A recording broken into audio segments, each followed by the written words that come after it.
श्री श्री ठाकुर जी के चरणों में मेरा कोटि कोटि प्रणाम। जगत जननी जगत लक्ष्मी श्री श्री बड़ो माँ के चरणों में मेरा कोटि कोटि प्रणाम। परम पूज्य पादु श्री श्री बड़दा के चरणों में मेरा कोटि कोटि प्रणाम। परम पूज्य पादु श्री श्री आचार्य देव दादा के चरणों में मेरा कोटि कोटि प्रणाम। परम पूज्य पादु श्री श्री अविंद दादा के चरणों में मेरा कोटि कोटि प्रणाम एवं ठाकुर परिवार के सभी के चरणों में मेरा कोटि कोटि प्रणाम। आज इस प्रभाती सत्संग में उपस्थित ठाकुर जी के पुत्र पांधारी कर्मीगण, इष्ट प्रांत दादा, माताएं, छोटे छोटे बच्चे, सभी को यथावत स्थान पर मेरा आनंदित जय गुरु प्रणाम और ढेर सारा प्यार। प्रत्येक दिन की भांति भजन, कीर्तन, नाम, ध्यान, प्रार्थना, एक दैवीय आचरण परिवेशन के माध्यम से वातावरण दैवीय हो जाता है। फिर वो दिव्य भाव सबके हृदय में जगह लेती हैं और तब हमारी दृष्टि, हमारी इंद्रियों की सारी गति बदल जाती हैं। दिव्यता का दर्शन होता है, दिव्यता का श्रवण होता है। जीवन एक आनंद, हर्ष, उल्लास, उमंग से भर जाता है। सुबह का ये सुप्रभात इस सुंदर परिवेशन के माध्यम से जब गुजरता है तब एक आनंद की अनुभूति जीवन में लाभ होती है। अभी अभी सुंदर सुंदर भजन कीर्तन हम लोगों ने सुना है और ये वाकई में यहाँ पे जो भजन होता है, भगवान होता है, ये दोनों में ही भस धातु आती है और इस भस धातु का जो धातुगत अर्थ है वो वही होते हैं, वो जड़ श्री ज्ञान वैराग्य। तो इसमें से जो षडैश्वर्य होते हैं, ऐश्वर्य, वीर्य, जड़ श्री ज्ञान और वैराग्य, ये षडैश्वर्य इसके अंदर छिपा हुआ होते हैं। तो ये भजन के माध्यम से भी हम भजन के माध्यम से और भगवान को रिझाने के लिए जो भी कार्य हम करते हैं, उनकी सेवा में जो लगते हैं, ये भी हमारी उस षडैश्वर्य को वृद्धि प्राप्त कराते हैं। तो ये हम कम ना समझे कि ये भजन कीर्तन और ऐसे सत्संग के साथ जुड़ करके हम अपने अंदर की जो भजमान है, भजमान का अर्थ है वो षडैश्वर्य, जड़ श्री ज्ञान वैराग्य, ऐश्वर्य, विद्या, जड़ श्री ज्ञान वैराग्य, ये छयों के बढ़ाने के हम उत्तराधिकारी बनते हैं और ये हमारी जीवन को उस परम सत्य की ओर लेकर के चलते हैं। आते हैं आज के विषय के ऊपर। आज का विषय अत्यंत मर्मांतिक है और ये अत्यंत गुरुत्वपूर्ण भी है। एक्चुअली हर एक बात, हर एक शब्द, सृष्टि के हर एक सृजन महत्वपूर्ण होते हैं, वो किसी ना किसी के लिए, और कोई भी बेकार इस धरती पर उनका सृजन नहीं हुआ है। तो इसी प्रकार से कौन सा अच्छा कौन सा बुरा ये मैं नहीं कह रहा हूं, सभी चीज आवश्यकता है क्योंकि समय के अनुसार सबका महत्व अलग होता है। आज ये जो विवाह तीन अक्षर से बना है विवाह, इस विवाह को अगर हम देखें, परम दयाल श्री ठाकुर अनुकूल चंद्र जी का जो फिलोसॉफी है, अगर पूछे क्या परम दयाल श्री ठाकुर जी का फिलोसॉफी क्या है, दर्शन क्या है, एंड हर पार्टी होते हैं उसका एजेंडा क्या है, सत्संग का क्या एजेंडा है और सत्संग का क्या फिलोसॉफी है, अगर कोई हमसे पूछे तो हमें क्या कहना है? सत्संग का जो एजेंडा होता है, जीवन वृद्धि निरंतरम स्मृति चिरयते, हमें उस परम सत्य महागंगा जो प्रवाहमान होकर के बह रही है, हम उस महागंगा, उस परम गंगा के अंश हैं, उसी के बूंद है और हमारा लक्ष्य उसी गंगा में जाकर के मिलना है। अर्थात हम प्रवास, हम दूसरे जगह पे निवास कर रहे हैं, हम दूसरे के वहां जाकर के समय को बिता रहे हैं। तो जो परमात्मा का अंश रूपी जो आत्मा है और वो हमारी देह रूपी घर में निवास कर रहे हैं वर्तमान में, वो कल्पवास प्रवास, तो ये कल्पवास में है कि कुछ क्षण के लिए यहां पे आए हुए हैं, फिर चले जाएंगे। तो ये क्या है कि हमें इस देह के अंदर आए हैं सब इस संसार को उपभोग करके फिर हमें उस परम अपने गंतव्य तक पहुंचना है। तो यहां पर ये जो बात यहां पे आई है, तो यह हमारा क्या है, एजेंडा है। जीवन वृद्धि निरंतरम स्मृति चिदयते, वही स्मृतिवाही जो गंगा है, उस स्मृति चेतन में, उस चैतन्य के साथ हमें मिलना है। और philosophy, what is the philosophy of Shri Thakur अनुकूल चंद्र, और वो अनुकूल चंद्र ठाकुर जी का जो फिलोसॉफी है वो दीक्षा, शिक्षा और विवाह। और इस दीक्षा, शिक्षा और विवाह में ये जो इंपॉर्टेंट है और वो है हमारी इसके में सबसे इंपॉर्टेंट है विवाह। तो कौन सा पहला होना चाहिए, पहले दीक्षा। और जब दीक्षा माने दक्षता लेने की पद्धति की जानकारी हो गई, अब उनको प्रैक्टिकल करना है, शिक्षा लेना है। तो पहले हमारा दीक्षा, फिर हमारा शिक्षा। और शिक्षा जब तक हमारा नहीं होगा, जब तक हमारा ज्ञान नहीं होगा, तब तक लाइसेंस नहीं मिलेगा किसी भी काम के लिए। तो हम ड्राइविंग लाइसेंस तब मिलता है जब हमारी शिक्षा पूरी हो जाती है। इंजीनियर तब अपनी जगह फील्ड में काम करते हैं जब उनकी इंजीनियरिंग पूरी हो जाती है। डॉक्टर तभी डॉक्टर बनते हैं जब उनकी डॉक्टरी पढ़ाई समाप्त हो जाते हैं। और ये विवाह करने के यज्ञ तब होते हैं जब उनकी पूर्णता, उनको शिक्षा को प्राप्त हो जाते हैं। कितना इंपॉर्टेंस है दीक्षा, शिक्षा और विवाह। इस तीनों में से एक को अगर छोड़ दे तो ये जीवन अधूरा हो जाते हैं। तो इस महत्वपूर्ण कड़ी को हमारी जीवन में इसको लेना और इसको पालन करके चलना कितना महत्वपूर्ण है, हमें अपने आप को समझना चाहिए। ड्राइवरी लाइसेंस ले लिया, ड्राइविंग नहीं सीखा, तो जिस तरह से एक्सीडेंट होने की 100% चांस रहती है, ठीक उसी प्रकार से हमने ना तो दीक्षा लिया ना तो शिक्षा लिया, डायरेक्ट जाकर के विवाह कर लिया, तो हमारी ये गाड़ी चलना असंभव ही है। संभव की कोई गुंजाइश नहीं है। हाँ, गुंजाइश अगर गलती से कर भी लिया तो गुंजाइश है, लेकिन प्रभु को चरण पकड़ करके। अच्छा, तो आप थोड़ा आज विवाह की भी इस शब्द का अर्थ को भी जानते हैं। बी का अर्थ है विशेष, दूसरा बा का अर्थ है वहन करके, कैरी करके ले जाना। तो ये विवाह के अंदर विशेष को वहन करके, कैरी करके ले जाना है। कैसे? Generation to generation. हम क्या मर जाते हैं? नहीं, हमारी देह चले जाती है।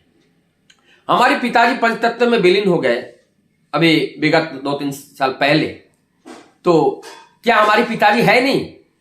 हमारी पिताजी का जो लिंग शरीर, स्मृति चिन्ह, लिंग शरीर का मतलब स्मृति शरीर, हम ही उनके स्मृति शरीर है, लिंग शरीर कहते हैं। ये लिंग शरीर है दीपंकर मंडल।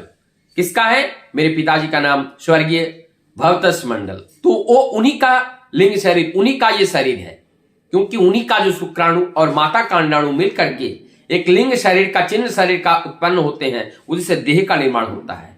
तो मैं वही प्रतिनिधि हूं। तो मेरा पिताजी गया नहीं, मेरा पिताजी मैं स्वयं हूं, और मेरा जो इस लिंग शरीर है वो हमारे संतान में रहेगा। तो ये जनरेशन टू जनरेशन जो इंपार्ट करती है, हम मरते नहीं हैं, हम प्रवाहमान होकर के एक जन्म से दूसरे जन्म पे हम जाते हैं, केवल और केवल हम अपने कपड़े रूपी देह को बदल देते हैं। क्योंकि ये प्रकृति का नियम है कि जो जन्म लिया है उसका जाना, और जो पंचतत्व में आकर के वो अपने आकृति में आया है, उस वस्तु विशेष का जाना निश्चित है। तो ठीक उसी प्रकार से ये जाना होता है। लेकिन जो श्रुतिवाही चेतना है, वो चेतना अमर और अजर है, उसका मृत्यु नहीं होती है। यही श्रीमद् भागवत गीता, यही हमारी वेद पुराण इस बात को ही बताने की कोशिश कर रहे हैं। परम सत्य का मृत्यु नहीं है, जो सत्य नहीं है और उसी का ही मृत्यु है। हमारी देह सत्य नहीं है, अर्थात नित्य नहीं है, इसलिए मृत्यु है। अब हम आते हैं कि विवाह, जब हम विवाह को देखते हैं, ठाकुर जी बोलते हैं कि इस विवाह को खिलौना मत समझना। सबसे पहले तो समझ लेना कि इस विवाह का उद्देश्य क्या है, और एक विवाह का उद्देश्य को पहले हमें समझना जरूरी है।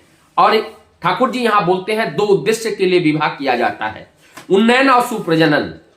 2 उद्देश्य, उन्नयन और सुप्रजनन, यही तो बिয়ের मूल, যেমন তেমন করে বিয়ে করিস না को भूल। तो उन्नयन और सुप्रजनन, तो पहले आया उन्नयन, तो पहले हमें उन्नति की साक्षी पर जाना पड़ेगा। उन्नयन का अर्थ क्या है?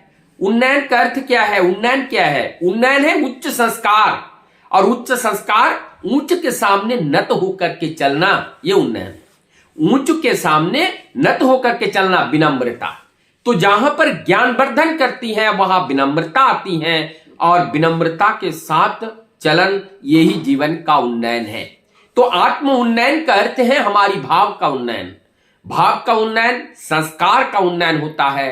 वो अपने विगत जन्म के संस्कार को भूल करके परम पिता को अपने जीवन आश्रित करके गुरु रूप में जब चलते हैं, धीरे धीरे विगत जन्म का जो संस्कार है वो गल जाता है, और पुरुषोत्तम का जो संस्कार से हम संस्कृत हो जाते हैं, और इसी से हमारा जो एक भाव है वो भाव में परिवर्तन आ जाता है। देह जब छूटता है उस उन्नति पूर्ण भाव देह रह जाता है, और वही शून्य में रहता है। वही शून्य में रह करके फिर दोबारा वही भाव देह का आविर्भाव होता है जब वैसा गर्व मिलता है। कहते हैं अंत भला तो जग भला। हमारे अंत जिस तरह से, जिस भाव से, जिस रूप को श्रवण मनन चिंतन करते हुए इस देह को छोड़ते हैं, ठीक उसी के बाद का जो उनका जन्म है, उनका आगमन है, वो आगमन भी उसी भाव में इस धरती पर आता है। उसी चिंतन, उसी विचार को परिफलन करने के लिए इस तरह का आता है। तो ये हमारी उन्नयन भाव को सृजन करने के लिए सुंदर आचार आचरण की जरूरत होते हैं। और ये जब तक सुंदर आचरण नहीं होगा, सुंदर भाव नहीं होगा, और तब तक सुंदर संतान का आविर्भाव नहीं होता है। तो सुंदर संतान पाने के लिए आत्म उन्नयन की जरूरत होती है। इसलिए बिना उद्वर्धन के सुप्रजनन की संभावना नहीं है। उद्वर्धन अगर हो जाती है तो सुप्रजनन भी हो जाता है। ठाकुर जी बोलते हैं इस जीवन में दो चीजें हैं, जीवन और जनन। ये जीवन जिसमें तुम्हारा जीवन और जनन जड़ित है। जीवन माने आनंद, और जनन, ये जनन माने जिसमें तुम्हारी इस जनरेशन बाय जनरेशन जो सुप्रजनन संतान संतति जो पीढ़ी दर पीढ़ी आकर के परम पिता की उस उद्देश्य को परिपूर्ण करने का सहायक और वाहक और धारक और पालक बन करके उस सत्ता की रक्षा करते हुए धर्म का परिपालन करते हुए चलते हैं। ऐसे संतान को धर्म पर, ये ऐसे संतान को पृथ्वी पर लाने के लिए एकमात्र जरूरत है उद्वर्धन और ये सुप्रजनन। लेकिन आज के परिप्रेक्ष्य को देखें तो ये विवाह कहते हैं हमारे शास्त्र में विवाह 8 प्रकार की होती है। ब्रह्मा विवाह, आर्य विवाह, प्रजापत्य विवाह, असुर विवाह, गंधर्व विवाह, राक्षस विवाह और दैव विवाह और पैशाच विवाह। ये पैशाच विवाह जैसे जानवर की तरह कोई विवाह नहीं, उनको पैशाचिक विवाह का मतलब होते हैं हमने किसी का लड़की को सुंदर लगा, हम एक दबंग है, हमने उनको मुंह में पैसा ठोस दिया या जबरदस्ती हमने वहां से उठा के ले आया। ये पैशाचिक की तरह, पिशाच शैतान की तरह ये विवाह है। सबसे जो विवाह में श्रेष्ठ विवाह है वो श्रेष्ठ विवाह में एक विवाह है ब्रह्म विवाह। जिस ब्रह्म विवाह को श्रेष्ठ मान करके माता पिता के द्वारा, जिसको अरेंज मैरिज कहते हैं, वो अरेंज मैरिज करते हैं। आर्य विवाह, दैव विवाह, लड़के के आचार आचरण को देख करके लड़की के पिता मुग्ध होकर के उन संतान को अपने जामाता की तरह, अपने दामाद की तरह पाना चाहता है, फिर लड़की को उनके हाथ में सौंप देते हैं। यह आर्य विवाह है, ये दैव विवाह है, ये दैव विवाह वहां पे है।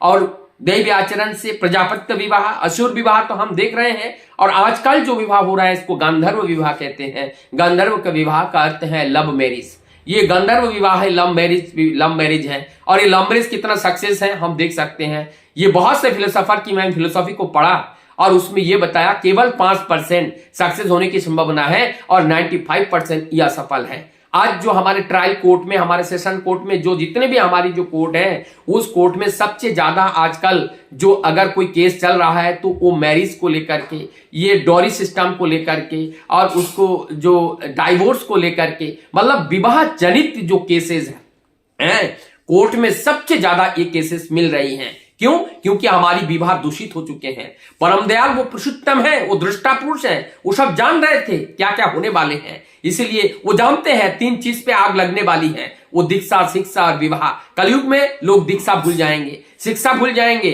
और विवाह तो भूल ही गए। तो ऐसा ये तीनों जब भूल जाएगा तो हमारा जो ढांचा है मानव सभ्यता का वो जर्जर हो गया। यदि रक्षा करना चाहते हो तो परम पुरुष को अपने गुरु रूप में जीवन में वर्ण करो। अब तक प्रभु जब तक आए हैं हमने उनको संप्रदाय में बांध दिया। आज परम दयाल चतुराई करके सत्संग नाम रख दिया कि ताकि कोई इनको संप्रदाय बना ना ले। सारे संप्रदाय का समूह को सत्संग कहता है। सत्संग संप्रदाय किसी मत विशेष व्यक्ति विशेष होते हैं, लेकिन सत्संग ये सब को लेकर के होते हैं। इनकी कल्पना किसी व्यक्ति विशेष से नहीं की जा सकती। आज इतना ही। परम दयाल की कुछ महत्वपूर्ण बातें थी जो मैंने रखने का प्रयास किया। अब सबकी मंगल प्रार्थना प्रभु के चरण में करता हुआ मैं अपने बात को यही विराम देता हूं। जय गुरु, वंदे।